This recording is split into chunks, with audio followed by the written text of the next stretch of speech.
Jésus. Jésus. Plus haut que ça, Jésus. Jésus. Encore une fois, Jésus. Jésus. Encore une fois, Jésus. Jésus. Encore une fois, Jésus. Jésus. En fait, lorsque mon frère était en train de parler concernant l'homme de Dieu, j'ai confirmé que j'ai aussi la grâce prophétique parce que pendant que j'étais assis là-bas, vous étiez la première personne.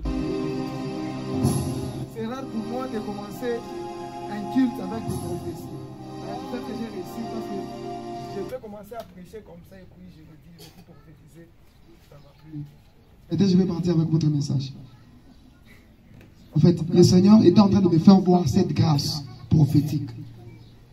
Il y a beaucoup de choses dans votre vie. Dieu va vous faire grâce dans cette dimension. Ça va aller plus loin que possible. Il y aura une dimension prophétique qui va vous amener plus loin que possible. Votre dimension prophétique finira dans la prophétie révélée dans la parole de Dieu. Je veux dire, cette grâce, ça va vous pousser à beaucoup plus expérimenter les Écritures saintes. Et c'est là que je suis en train de voir avec des messages prophétiques. Je veux dire, vous êtes en train de prêcher des messages prophétiques. Hormis ça, je suis en train de voir derrière vous, c'est comme si on me présente quelqu'un qui est un peu lancé que vous, mais habillé comme un médecin.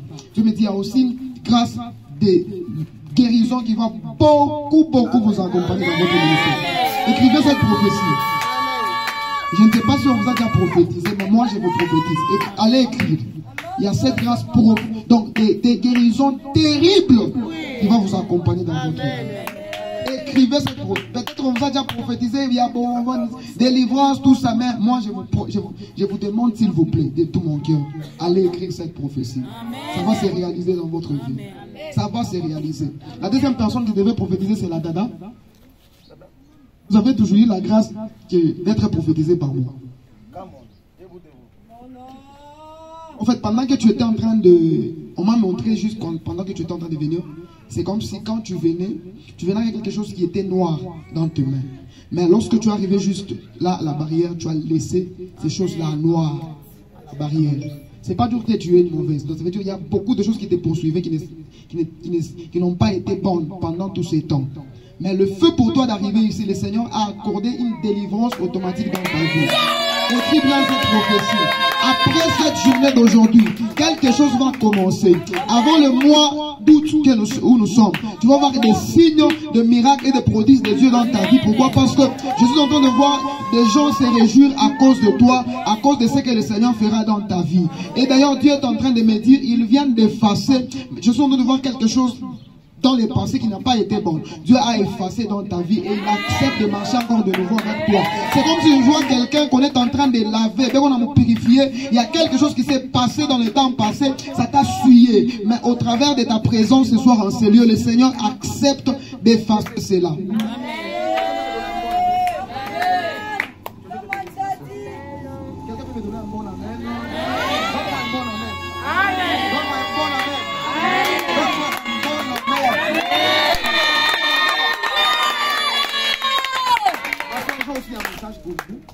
En fait, Dieu est en train de me dire, tu dois beaucoup t'élever dans la prière. Tu vois? Tu dois beaucoup t'élever dans la prière. Je suis en train de voir, premièrement, Dieu combattre pour toi. Pourquoi maintenant que je parle, ces derniers temps, tu auras beaucoup de rêves où on est en train de te pourchasser. Dans tes rêves, on va commencer à te chasser. Maintenant, c'est Rwanda Massam. Tu vois? On va commencer à beaucoup te pourchasser. Il y aura un peu de rêve de combat. Il y a un monde, donc il y a un esprit qui est en train de vouloir te combattre et combattre beaucoup plus ta vie. Et Dieu m'a dit, lève-toi dans la prière. Pourquoi? Parce que je vois un combat et après ce combat, je suis en train de voir une victoire qui t'accompagne. Tu vas te rendre compte qu'avant que nous puissions arriver au mois, nous sommes dans septembre, mois de janvier. Il y a quelque chose qui va s'élever comme combat dans ta vie. Mais après cette période là-bas, le mois de novembre, après novembre, c'est quoi? Après novembre, c'est décembre. Il y a quelque chose qui va encore commencer de bien avec toi. Dieu va te faire grâce. Là où tu es en train de partir, on me présente quelqu'un qui est dans un champ. Il y a tu es en train de cultiver. Dieu me dit, derrière toi, il y a un grand ministère. Et Dieu fera de toi une maman de plusieurs personnes. Dieu pas de plusieurs personnes. Je suis en train de voir cela t'accompagner dans ta vie. Et à partir de maintenant, beaucoup de gens vont commencer à t'appeler maman. Écris bien cette prophétie. Beaucoup de gens vont changer. On ne va plus t'appeler sœur, mais on va t'appeler maman parce que Dieu a accepté de faire de toi une mère. C'est ça ta prophétie. Ma soeur Consola, tu as aussi votre prophétie. On va lire avec la bouche. Dieu est en train de me montrer quelque chose dans ta vie. Vous m'avez présenté une période où il y a sécheresse spirituelle. Dieu me dit, tu vas passer Mouitaï. Écris bien cette prophésie. Mouitaï, ça peut prendre même une année. Tu seras dans une forte sécheresse, il y a la dimension spirituelle. Mais dis que l'on a tant moyen, bien, parce que Dieu n'a pas encore commencé avec toi. Dieu va commencer avec toi bonnement. Après ça, juste en train de voir me présenter, nous Dieu me dit c'est la folie dans le monde spirituel. Dieu te rendra une folle spirituellement et tu vas commencer à travailler avec lui pour dimension moyen. Il a où tu comprendras. Pendant ce temps, il y aura une sécheresse dans le monde spirituel. Après ce temps ici, il est temps, il est chaud de voir une grâce moyen en vous. Et je suis en train de voir, c'est comme si les gens disent que cette femme, elle travaille, elle a une grâce plus que son homme. Arrête à comprendre que mais juste le moment de voir.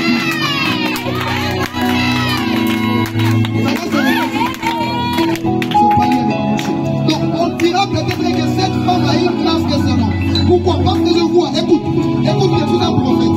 Tu es en train de voir, tu prêches, les gens être remplis du Saint-Esprit. Tu vois, tu prêches, les gens être remplis du Saint-Esprit.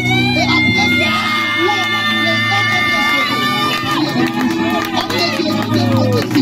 si dans ton ministère il y aura beaucoup de gens, c'est la grâce de cette femme. Si dans ton ministère il y aura beaucoup de femmes, c'est la grâce de cette femme. Beaucoup de personnes, c'est la grâce de cette femme. C'est la grâce qui fera que ton ministère puisse contenir beaucoup de personnes.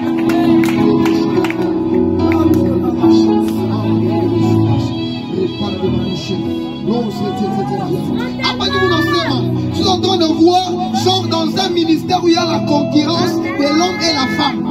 C'est ce ministère ici. L'homme c'est dit Dieu m'a appelé pour savoir. La femme dit aussi Dieu m'a appelé pour savoir.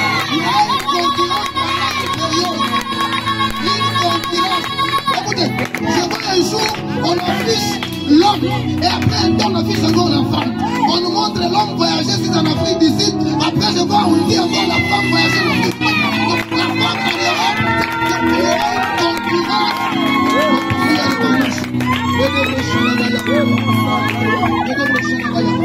Maman, Dieu me dit, vous êtes une mère très bénie. Quand on a dit soir, vous allez voir comment Dieu va bénir vos enfants. Vos enfants sont bénis. Vos enfants sont grandement bénis. Vous évanches. On est à Rossora. Avec un ministère, mais on me présente des blancs. Le ministère, je accompagner cet homme-là. Dieu me dit, vous avez droit de vous suivre. Je ne sais pas qui tout le monde connaît que je suis un prophète qui prêche sur la sainteté. Mais si je prophétise, c'est rare. C'est rare pour moi, on m'invite quelque part, je prophétise.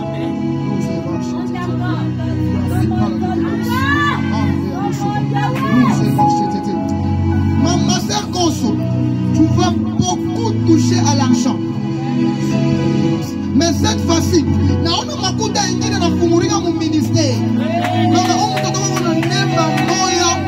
pour confirmer ma prophétie, il y a une prophétie qui viendra de loin. Il y a une prophétie qui viendra de loin.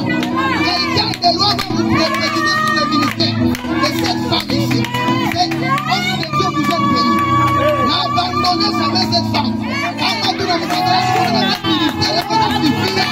Itashimika, itawakia kushero. Et on va même te prophétiser que tu vas laisser ton ministère là-bas.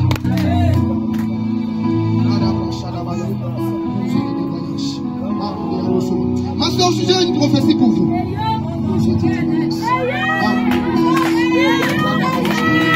Pendant que je parle là, je suis en train de voir quelqu'un qui est parti en Alouri à terre. On est là quelque part. Et tu es rentré. Pourquoi tu es rentré? Parce que là que tu es parti, il y a eu de de problèmes. Et après, tu es rentré. Pendant que tu es rentré avec beaucoup de regrets dans ton cœur, on a regretté ça. Pourquoi Dieu tu as permis que je puisse partir pour que je puisse rentrer? Et Dieu m'a dit, c'est lui qui a planifié cela. C'est lui qui a planifié que vous puissiez rentrer parce qu'il a besoin de faire de vous une dimension. Dieu me dit, il y a quelque chose que tu as raté. Il y a quelque chose que tu as raté dans ta vie. Ça va commencer déjà aujourd'hui. Dieu me dit, le Seigneur réinitialiser. Pour réinitialiser même pour moi, le prénom comme ça, chimique dans ta vie. Dieu réinitialiser quelque chose qui devait s'éteindre dans ta vie.